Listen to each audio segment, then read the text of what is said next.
নমস্কার বন্ধুরা, welcome to my channel. তো চলে এলাম আজ একটি গুরুত্বপূর্ণ বিষয় নিয়ে আলোচনা করতে। আর কিছুদিন পরে শুরু হয়ে যাচ্ছে আইপিএল, অর্থাৎ মার্চ মাস নাগাদ কিন্তু মার্চ এপ্রিল করে কিন্তু আইপিএল শুরু হয়ে যাচ্ছে। তো বন্ধুরা, তবে আইপিএল তো শুরু হয়ে যাচ্ছে, তো প্রত্যেকটা টিমের অকশানও কিন্তু হয়ে গেছে, রিটেন প্লেয়ারও লিস্ট জানা গেছে।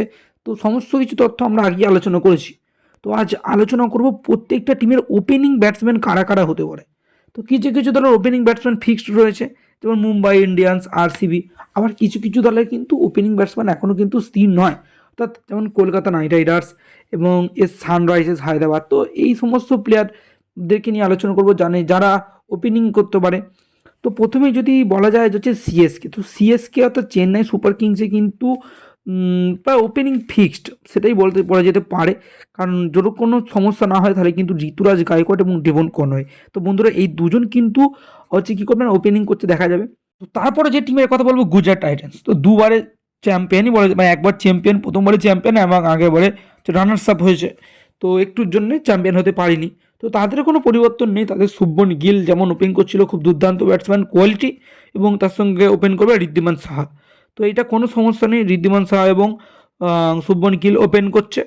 এবং তারপরে যার কথা আসবো সেটা হচ্ছে পাঞ্জাব কিংস। তো পাঞ্জাব কিংসের আগেবারে একটু সমস্যা হয়েছিল, কিন্তু এবারে জনি বেস্টো ফিট থাকার জন্য, তো এবারে শেখর ধাওয়ান এবং জনি বেস্টো 100% কনফার্ম কিন্তু তোমরা ধরে রাখতে পারো। তারপরে হচ্ছে 4 নম্বর যার কথা বলবো সেটা হচ্ছে লখনৌ সুপার জায়ান্ট। তো লখনৌ সুপার জায়ান্টের একবার একটা বিষয়, আগেবারে কিন্তু ওপেন করেছিল কাইল মার্স এবং কেএল রাহুল, কিন্তু এবারে কিন্তু কেএল রাহুল ওপেন করবে না, কারণ সে স্পষ্টভাবেই জানিয়ে দিয়েছে। কারণ হচ্ছে সামনে বিশ্বকাপের দলে থেকে যদি সুযোগ পেতে হয়, সে কিন্তু ভারতের মিডল অর্ডারই খেলতে পারবে। ওপেনিংয়ে তো কোনো রকম সুযোগই নেই কেএল রাহুলের, যেখানে জয়সওয়াল, শুভমন গিলের মতন প্লেয়াররা রয়েছে, তাই মিডল ওভারে খেলবে। তো এবারে দেখা যাক কাইল ম্যাটসের সঙ্গে কী ওপেন করে। আমার তো মনে হচ্ছে কোয়েন্টিন ডিকক করবে। তো তোমাদের কী মনে হচ্ছে তোমরা কিন্তু কমেন্টে জানাতে একদমই ভুলো না। এবং তারপরে যার কথা বলবো সেটা হচ্ছে দিল্লি ক্যাপিটাল।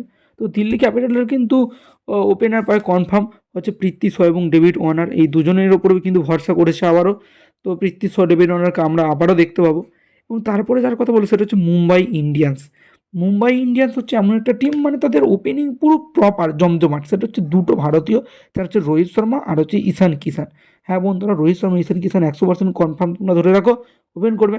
এবং তার সঙ্গে রয়্যাল চ্যালেঞ্জার্স ব্যাঙ্গালোর, তারপরে যার কথা বলবো, তো ব্যাঙ্গালোর বিরাট কোহলি এবং ফ্যাফ ডু প্লেসি, এরাও স্থির, পুরো কনফার্ম তুমি ধরে রাখো 100%।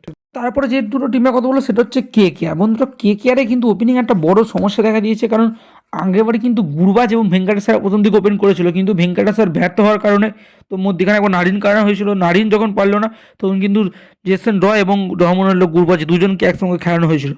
তো এবারে ব্যাপারটা বুঝতে হবে পরিষ্কার করে, রহমানুল্লাহ গুরবাজ আর জেসন রয় যদি খেলে তো রাসেল কিন্তু অটোমেটিক চয়েস, সেখানে কিন্তু আর Mitchell Starc automatic choice, Mitchell Starc আর হচ্ছে যে রাসেল অটোমেটিক চয়েস।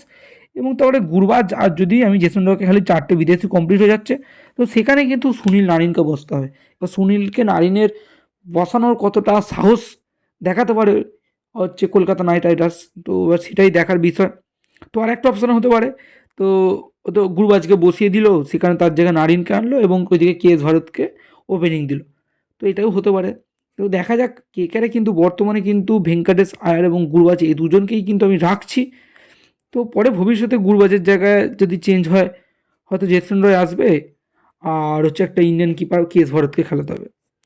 আর এ সাইডে এই যে কিন্তু ট্রাভিস হেডকে নিচে ট্রাভিস হেড এবং অভিষেক শর্মার মতন প্লেয়ার রয়েছে, তো এই দুটো প্লেয়ারের উপর ভরসা করবে এবং নিশ্চয়ই তারা ভালো খেলবে।